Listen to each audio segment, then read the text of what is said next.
Good morning students of 8th class. We started our chapter number 2 of history from trade to territory, and we read about how English East India Company came to India as a trader and how they expand their trade and their power in India. Next हमने इसमें read किया कि how trade led to battles. जैसे जैसे व्यापार बढ़ता गया तो यहाँ पर क्या है, व्यापार के लिए लड़ाइयाँ भी हुई। इसमें हमने किया है, अब तक हमने जो रीड किया उसमें आया हमारा बंगाल के जो नवाब थे उस टाइम में वो थे मुर्शिद कुली खां, और मुर्शिद कुली खां की डेथ के बाद उनके जो आगे सक्सेसर हुए हैं उनमें अलीवर्दी खां, और आफ्टर अलीवर्दी खां जो है वो आए सिराजुद्दौला। फर्स्ट वीडियो में हमने रीड किया है कि इससे पहले वाली वीडियो में हमने रीड किया है कि सिराजुद्दौला जो नवाब थे वो एक काफ़ी स्ट्रॉन्ग रूलर हुए हैं। उन्होंने क्या है कि कंपनी को जो रेवेन्यू कलेक्शन का या ड्यूटी फ्री जो इनको राइट मिला हुआ था वो उनसे वापस ले लिया, और उनसे कहा कि वो जो है ड्यूटी यानी कि टैक्स पे करे इस तरह से। तो इसके अगेंस्ट कंपनी ने क्या कहा, the company on it's part declared that the unjust demands of the local officials were ruining the trade of the company।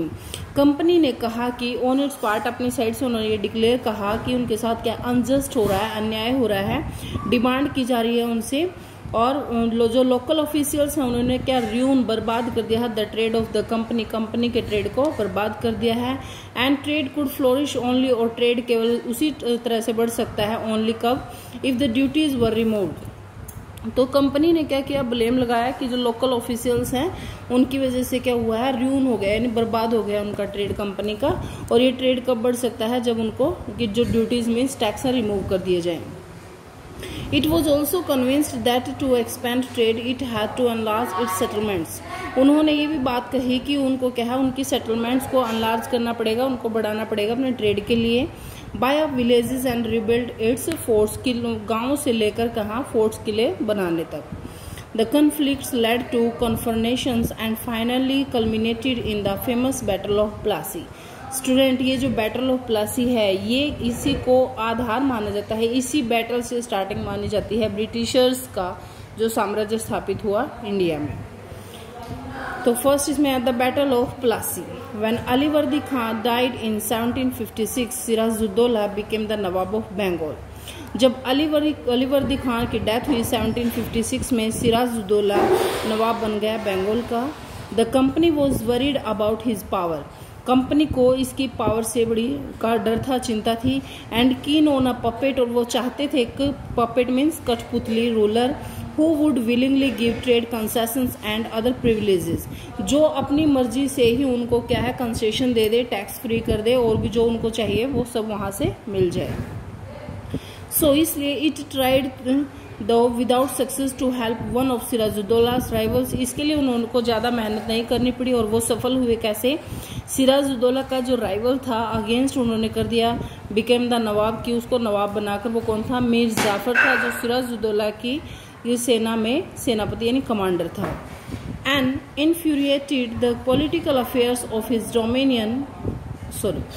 infuriated Sirajuddaulah asked the company to stop meddling in the political affair of his dominion। और यहाँ पर सिराजुद्दौला ने company को कहा कि वो meddling यानी बीच में ना आए, पॉलिटिकल जो भी अफेयर्स हैं किंगडम के उनमें इंटरफेयर ना करे। स्टॉप फोर्टिफिकेशन बंद कर दें, एंड पे द रेवेन्यूज, और उनको टैक्स पे करें।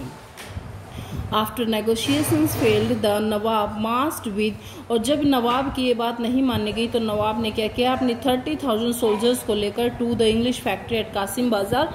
सिराजुद्दौला ने अंग्रेजों की यानी कंपनी की जो फैक्ट्री थी कासिम बाजार में, वो वहां पर जाकर अटैक कर दिया, वहां 30,000 सोल्जर्स के साथ गया। कैप्चर द कंपनी ऑफिशियल्स, वहां कंपनी के ऑफिसर्स को कैप्चर कर लिया, पकड़ लिया गया। लॉक द वेयर हाउस, और उनका जो वेयर हाउस था उसको लॉक कर दिया गया। डिसआर्म्ड ऑल इंग्लिशमैन, और सभी इंग्लिशमैन को वहां से निकाल दिया गया।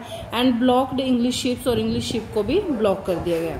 Then he march to Calcutta to establish control over the company's fort there. इसके बाद उन्होंने क्या है कलकत्ता की तरफ चलना स्टार्ट कर दिया, वहां पर क्या था कंपनी का फोर्ट था उसको कंट्रोल करने के लिए। क्लियर।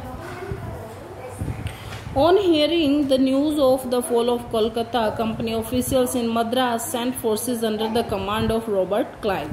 जब कंपनी ने ये कोई बात पता चली कि सिराजुद्दौला ने उनके कासिम बाजार में उनकी फैक्ट्री को क्या है ब्लॉक कर दिया है, उनके जो इंग्लिश मैन थे उनको डिसआर्म कर दिया है, उनका शिप जो है वो ब्लॉक कर दिया है, तो ये खबर सुनकर कोलकाता में उनका जो है वो उनकी जो पतन हो रहा है, तो कंपनी ने और मद्रास से अपने एक ऑफिसर के अंडर जो कमांडर था उनका रॉबर्ट क्लाइव, ठीक है, उसको भेज दिया।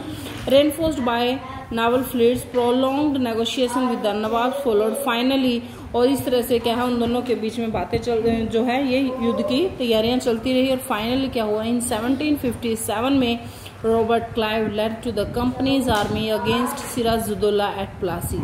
1757 में, ये डेट आपने अच्छे से याद रखने बेटा, इंपॉर्टेंट है।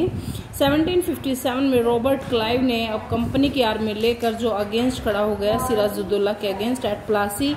One of the main reasons, तो प्लासी की लड़ाई भी बोला जाता है इसको, इसमें रीजन क्या था, द डिफीट ऑफ द नवाब, नवाब के डिफीट का यानी नवाब की हार का मुख्य कारण क्या था, was the forces led by Mir Jafar, one of the Sirajuddaulah's commanders never fought the battle. जो सिराजुद्दौला थे हमारे जो नवाब थे, सिराजुद्दौला बंगाल के नवाब थे, तो सिराजुद्दौला का जो कमांडर था मीर जाफर ने को जो सेना को लेकर आया था, तो उस सेना ने लड़ाई में हिस्सा लेने से मना कर दिया, उनकी वो लड़ाई में नहीं गए, तो यही सबसे बड़ा रीजन था कि इस लड़ाई में सिराजुद्दौला की हार हुई। Clive had managed to secure his support by promising to make him Nawab after crushing Siraj-ud-Daulah, और रॉबर्ट क्लाइव ने मीर जाफर का सपोर्ट ये वादा करके ले लिया कि वो सिराजुद्दौला के बाद यानी क्रश करने के बाद सिराजुद्दौला के बाद वो उसको नवाब बंगाल का नवाब बना देगा। The Battle of Plassey became famous because it was the first major victory of the company won in India, और Battle of Plassey बहुत फेमस हुई बिकॉज रीजन क्या था, एक ये सबसे बड़ी जीत मानी जाती है कंपनी की इंडिया में और पहली जीत थी ये। Clear. Next is after the defeat at Plassey में हार के बाद Sirajuddaulah was assassinated, means Sirajuddaulah की हत्या कर दी गई, and Mir Jafar made the nawab, और मीर जाफर को वहां का बंगाल का नवाब बना दिया। The company was still unwilling to take over the responsibility of administration, company जो है खुद एडमिनिस्ट्रेशन का प्रशासन का काम संभालने के लिए इच्छुक नहीं थी। इट्स प्राइम ऑब्जेक्टिव, इसका जो पहला उद्देश्य था, was the expansion of trade, इनका उद्देश्य उस टाइम तक क्या था, व्यापार को बढ़ाना था। If this could be done without conquest through the help of local rulers who were willing to grant privileges, then territories need not to be taken over directly. जो ब्रिटिशर्स थे, इंग्लिश मैन थे, वो चाहते थे कि वो इस काम को यानी अपने ट्रेड एक्सपेंड को करें बिना किसी मेहनत के, जो लोकल रूलर्स हैं जो वहाँ के, उनकी हेल्प से, ऐसे लोकल रूलर्स जो विलिंग है, इच्छुक हैं, जो ब्रिटिश यानी कंपनी को ग्रांट देने के लिए, तो तब तक उनको टेरिटरीज को कंट्रोल डायरेक्ट अपने कंट्रोल में लेने की जरूरत नहीं है। Soon the company discovered that this was rather difficult. जल्दी ही कंपनी को ये महसूस हुआ कि ये क्या है, ये डिफिकल्ट हो गया। For even the puppet nawabs were not always be helpful as the company wanted them to be. यहाँ तक कि जो पपेट नवाब थे, कठपुतली, जो अंग्रेजों के हाथों की कठपुतली बने हुए नवाब थे, were not always as helpful, वो भी उनके लिए इतने सहायक सिद्ध नहीं हुए जितना कंपनी चाहती थी। आफ्टर ऑल, इसके बाद they had to maintain a basic appearance of dignity, उसके बाद उनको क्या है अब करनी पड़ी अपनी बेसिक अपीयरेंस, डिग्निटी, शान को बनाए रखने के लिए, सॉवरेनिटी के लिए। If they wanted respect from their subject, अगर वो अपने सब्जेक्ट से, प्रजा से रिस्पेक्ट चाहते हैं, तो जो पपेट नवाब थे उनको भी उनके अगेंस्ट जाना पड़ा, कंपनी के against. Clear. What could the company do, तो फिर कंपनी क्या कर सकती थी। When मीर जाफर प्रोटेस्टेड, जब मीर जाफर भी प्रोटेस्ट किया कंपनी के अगेंस्ट, उन्होंने कहा द कंपनी डिपोज्ड हिम, तो कंपनी ने उसको डिपोज कर दिया, हटा दिया, and installed Mir Kasim in his place, यानी कि मीर जाफर ने जब भी आवाज उठाई कंपनी के खिलाफ, तो कंपनी ने मीर जाफर को हटाकर उसकी जगह मीर कासिम को बंगाल का नवाब बना दिया। When Mir Qasim complained, he in turn was defeated in a battle fought at Buxar 1764। ये भी काफी फेमस लड़ाई है, बक्सर की लड़ाई बोलते हैं इसको, बक्सर जगह का नाम है। तो जब मीर कासिम ने कंप्लेन की कंपनी को कि नहीं कंपनी गलत काम कर रही है, तो उसके साथ भी एक लड़ाई हुई बक्सर में 1764 में, ड्राइवन आउट ऑफ बंगाल, और मीर कासिम को बंगाल से निकाल दिया गया। एंड मीर जाफर वॉज री इंस्टॉल्ड, और मीर जाफर को दोबारा से नवाब बना दिया गया। The Nawab had to pay ₹5 lakh every month, but the company wanted more money to finance its wars.